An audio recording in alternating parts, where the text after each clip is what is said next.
महाराष्ट्र के विधानसभा चुनाव की चर्चा इस समय जोरों पर है। झारखंड की चर्चा तो इसलिए हो रही है कि हेमंत बिस्व शर्मा जैसे सह प्रभारी उसके बयान ने पूरे झारखंड के चुनाव को सांप्रदायिक बना दिया। प्रधानमंत्री नरेंद्र मोदी के बयान ने उसको 2 कदम और आगे बढ़ा दिया कि बेटियों को भी उठा ले जाएंगे। ये आपकी रोटी भी छीन रहे हैं, ये आपकी बेटी भी छीन रहे हैं और ये आपकी माटी को भी हड़प कर रहे हैं। और मुद्दों पर चुनाव नहीं हो पा रहा। कुछ लोग इससे ये इशारा लगा रहे हैं कि क्या भारतीय जनता पार्टी झारखंड में मुश्किल में है, इसलिए वो इस तरह के मुद्दों पर चुनाव को खींच कर ले जाना चाहती है जिससे वोटों का ध्रुवीकरण उनके पक्ष में हो जाए। जबकि हेमंत सोरेन के नेतृत्व में इंडिया गठबंधन मुद्दों और सिद्धांतों पर चुनाव लड़ रहा है। पिछली वीडियो अगर आपने मेरी न देखी हो झारखंड चुनाव की तो फिर से देखिएगा, उसमें विस्तार से मैंने एक एक समीकरण समझाया। लेकिन आज महाराष्ट्र के चुनाव पर एक नया पेच, एक नया एंगल, इस पर बात करेंगे। महाराष्ट्र के चुनाव में क्या हो रहा है। महाराष्ट्र के चुनाव में 2 बड़े गठबंधन आमने सामने हैं, महाविकास अघाड़ी और महायुति गठबंधन, जिसे अखिलेश यादव ने महादुखी गठबंधन का नाम दिया।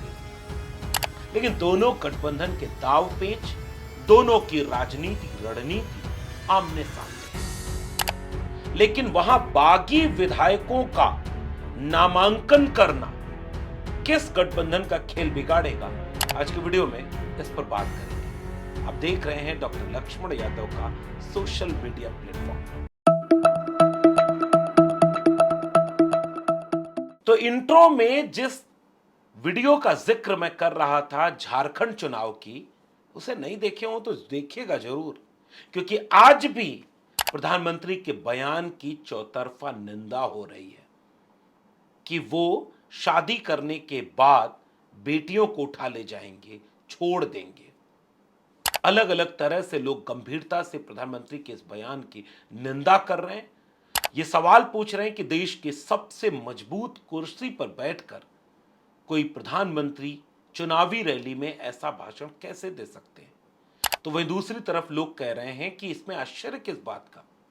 2024 के आम चुनाव में यही प्रधानमंत्री भैंस खोल ले जाएंगे, मंगलसूत्र छीन ले जाएंगे, 2 कमरे में से एक ले लेंगे, ये सब तो ऑलरेडी बोल चुके हैं। तुम्हारे पास 2 भैंस हो तो एक भैंस कांग्रेस वाला कैसे सरकार में आपी दो, एक तुम्हारा छोकरा ना पाई। मेरी माताओं बहनों, ये आपका मंगलसूत्र भी बचने नहीं देंगे। तो बेटी ले जाएंगे, इसको बोलने में क्या ही आश्चर्य। चुनावों में प्रधानमंत्री अपने वास्तविक रूप में होते हैं, लेकिन अभी दूसरी तरफ बटेंगे तो कटेंगे का विवाद थमने का नाम नहीं ले रहा। उत्तर प्रदेश के मुख्यमंत्री जहां भी जा रहे हैं इसी भाषण को दे रहे हैं और इसे आगे बढ़ाने का काम हेमंत बिस्व शर्मा ने किया। लेकिन झारखंड में उनके ऊपर मुकदमा करने की तैयारी हो गई। लेकिन महाराष्ट्र का खेल थोड़ा अलग है। महाराष्ट्र में दोनों गठबंधन बहुत ताकत से चुनाव लड़ना चाह रहे हैं, तालमेल भी बनाया। महाराष्ट्र वो राज्य है जहां की राजनीति पिछले 2-3 दशक की जोड़ तोड़ की राजनीति ही रही है। कई बार कांग्रेस पार्टी ने भी निर्दलीयों का साथ लेकर या और तरह के गठबंधन बनाकर सरकार बनाई और कई बार बीजेपी ने। लेकिन इस बार बीजेपी ने एक नया खेल खेल दिया, पार्टी ही तोड़ ली और एक नहीं 2-2 पार्टियां। शिवसेना को तोड़ लिया, एकनाथ शिंदे को मुख्यमंत्री बना दिया और राष्ट्रवादी कांग्रेस पार्टी यानी शरद पवार की पार्टी एनसीपी को तोड़ लिया और अजीत पवार को डिप्टी सीएम बना दिया। और जो मुख्यमंत्री थे देवेंद्र फडणवीस पिछली बार की सरकार में, उस मुख्यमंत्री पद के व्यक्ति को उप मुख्यमंत्री बना दिया। बीजेपी इस तरह के प्रयोग करती है और फिर भी कोई बोलता नहीं, चुपचाप सब कुछ मानना पड़ता है जो दिल्ली से या नागपुर से इशारा हो जाए। इसलिए इस बार के चुनाव में पूरी ताकत लगा दी गई है। एक महाराष्ट्र के नेता ने यहां तक आरोप लगा दिया कि पुलिस प्रशासन में हेरफेर चुनाव आयोग की आचार संहिता के ध्यान में रख करके नहीं किए जा रहे हैं और डीजीपी से जुड़े फैसले पर गंभीर सवाल खड़े कर दिए हैं। इस तरह का खेल महाराष्ट्र में जारी है। महाराष्ट्र में महाविकास अघाड़ी की तरफ से भी वैसा गठबंधन नहीं हो पाया जैसा होना चाहिए था। इसलिए आप देखेंगे कि समाजवादी पार्टी जो वैसे इंडिया गठबंधन में साथ है, लेकिन उसने महाराष्ट्र में अपने 9 उम्मीदवार उतार दिए हैं और वहां पर महाविकास अघाड़ी के भी उम्मीदवार हैं। इसलिए कई जगहों पर तालमेल नहीं बन पाया। लेकिन आज की तारीख में एक खेल ऐसा हुआ जिससे महाविकास अघाड़ी फायदे में दिखती है और भारतीय जनता पार्टी अपने गठबंधन के सहयोगियों के साथ नाराज हुए बागियों को मनाने में कामयाब नहीं दिख रही है। बागियों का सवाल यह है कि विदर्भ से लेकर दक्षिण महाराष्ट्र के इलाके में पहले भी कई जगहों पर बड़ी पार्टियों से टिकट न मिलने के बाद लोग निर्दलीय चुनाव लड़ने चले जाते थे और उससे उस पार्टी का नुकसान होता था। इस बार भी यही हुआ। 4 नवंबर यानी कल की तारीख में नामांकन वापस लेने की आखिरी तारीख थी। कांग्रेस पार्टी की तरफ से भी बागियों ने नामांकन कर दिया। महाविकास अघाड़ी की तरफ से कई बागियों ने नामांकन कर दिया।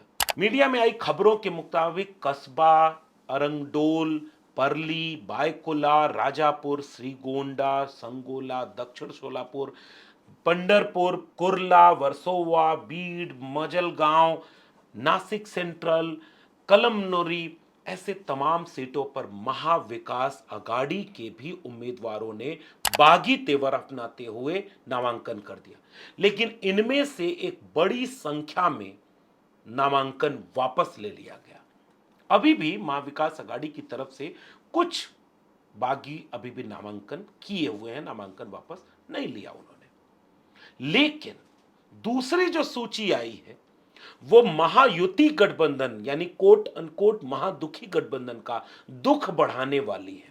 और यह बात देवेंद्र फडणवीस के उस बयान से भी जुड़ती है जिसमें नवाब मलिक को टिकट देने की बात पर उन्होंने नाराजगी जताई थी। आपको पता होगा कि महाराष्ट्र में जो सत्ताधारी गठबंधन है उसमें बागियों की बड़ी तादाद थी। जाने कितनी बार खुद देवेंद्र फडणवीस जो महाराष्ट्र में बीजेपी के प्रमुख रणनीतिकार हैं, प्रमुख चेहरे हैं, उन्होंने सार्वजनिक बयान दिया कि हमारे कुछ लोग बागी हो गए हैं, हम अपने घर पे बैठक बुला रहे हैं। फिर उन्होंने अपने पार्टी ऑफिस में बैठक की और कई बार बागियों को मनाने के काम में लगे रहे। इसका मतलब वहां भी झगड़ा भारी है।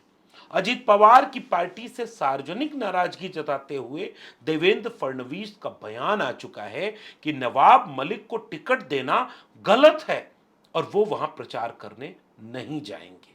एकनाथ शिंदे के कुछ टिकटों से भी भारतीय जनता पार्टी को नुकसान होता दिख रहा है। लेकिन अब आइए उन सीटों पर बात कर लें कि बागी कहां महादुखी गठबंधन को और दुखी करने वाले हैं और उसके बाद मनसे का भी एक खेल आपसे साझा करेंगे।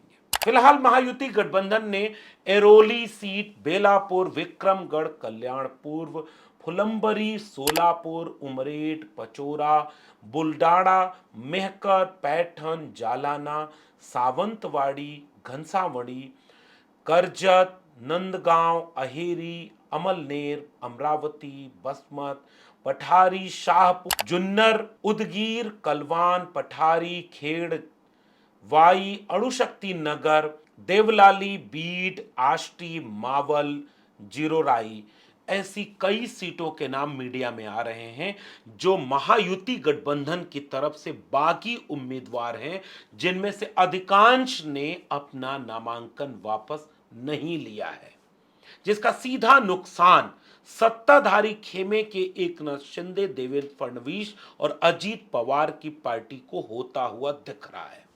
हालांकि भारतीय जनता पार्टी की तरफ से यह इशारा है कि वो अभी भी उस डैमेज को कंट्रोल करने में लगे हैं।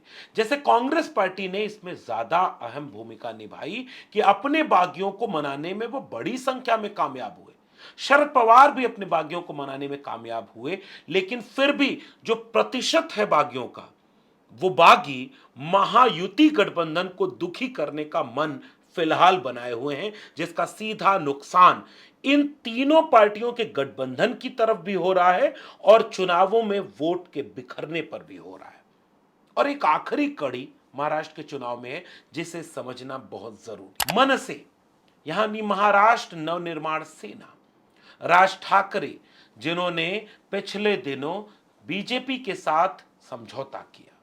आपको याद होगा कि बाला साहब ठाकरे हिंदुत्व का एक ऐसा चेहरा जो भारतीय जनता पार्टी को कई बार पीछे छोड़कर आगे निकल जाया करता था। बाला साहब ठाकरे के उस चेहरे के सामने भारतीय जनता पार्टी एक सहयोगी की भूमिका में ही रही, लेकिन उनके बाद उनकी पार्टी का दो खेमा बना।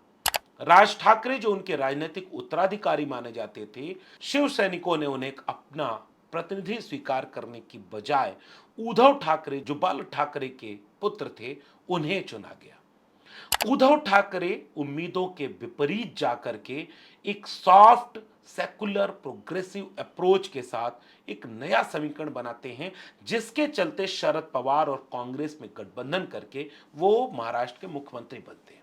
राज ठाकरे उन दिनों बीजेपी के ज्यादा करीब दिखते हैं, लेकिन उसका कोई बहुत लाभ नहीं हुआ। तो भारतीय जनता पार्टी ने नोटबंदी की कामयाबी से अर्जित किए संसाधनों से भारतीय जनता पार्टी ने सीधे एकनाथ शिंदे के रूप में पार्टी तोड़ने वाला एक अस्त्र चुना और शिवसेना को तोड़ लिया। एकनाथ शिंदे मुख्यमंत्री बन गए और दूसरी तरफ उन्होंने अजीत पवार, जिसके लिए प्रधानमंत्री का भाषण अगर आप भूले न हो तो फिर से सुनिएगा कि 70,000 करोड़ का घोटालिया, भ्रष्टाचारी, जेल में जाएं चक्की पीसिंग, उनको भी भाजपा ने अपनी वॉशिंग मशीन में डाला और ये सारे भ्रष्टाचारी पवित्र राष्ट्रभक्त और देशभक्त बनकर निकले और भारतीय जनता पार्टी की सरकार बनाने में मदद पहुंचाई।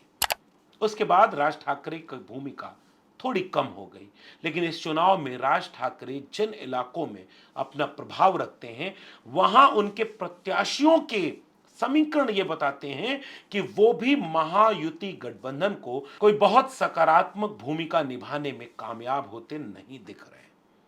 तो बागियों का तेवर महायुति गठबंधन के खिलाफ जा रहा है। मनसे की भूमिका कोई बहुत सकारात्मक दिख नहीं रही है। तीनों पार्टियों के गठबंधन का तालमेल बेहतर नहीं दिख रहा है, जो यह बताता है कि महाराष्ट्र में सत्ता परिवर्तन हो सकता है। लेकिन ऐसा नहीं है कि महाविकास आघाड़ी की तरफ सब कुछ ठीक है। लेकिन हां, आज की तारीख में अगर बागियों का कैलकुलेशन इसी दिशा में आगे बढ़ा तो महाविकास आघाड़ी की तुलना में महायुति गठबंधन के बागी महाराष्ट्र का खेल बदल सकने की भूमिका में आ जाएंगे। और अगर कहीं बहुत नजदीक की फाइट रही तो दो पार्टियां ऑलरेडी बीजेपी तोड़ चुकी है। अब और कौन सा रास्ता निकालेगी कि सरकार येन केन प्रकारेण हमारी ही चाहिए, उसके लिए कुछ भी करना हो।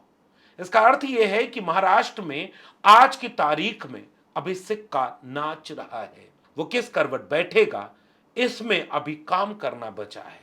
गनीमत है कि चुनाव आयोग ने महाराष्ट्र का चुनाव अभी नहीं टाला है। पिछली वीडियो आपने देखी ना कि कैसे उत्तर प्रदेश के उपचुनावों को टाल दिया गया। ये वो टाल रहे हैं जो वन नेशन वन इलेक्शन की बात करते हैं। लेकिन हां, महाराष्ट्र का इलेक्शन बीजेपी के लिए बहुत बड़ा इलेक्शन है। हरियाणा जीतने के बाद अगर महाराष्ट्र बीजेपी जीत जाती है तो दिल्ली की सरकार और मजबूत होगी। लेकिन अगर ये बागी और ये तालमेल बिगड़ता दिखा तो महाराष्ट्र बीजेपी के हाथ से फिसल जाएगा और उसके बाद उनका समीकरण भी बदल जाएगा। इस पूरे प्रकरण पर आपका क्या मानना है, नीचे कमेंट बॉक्स में जरूर बताइएगा। फिर परिस्थितियां बदलेंगी, समीकरण बदलेंगे तो उनका विश्लेषण करेंगे। तब तक के लिए बहुत बहुत धन्यवाद।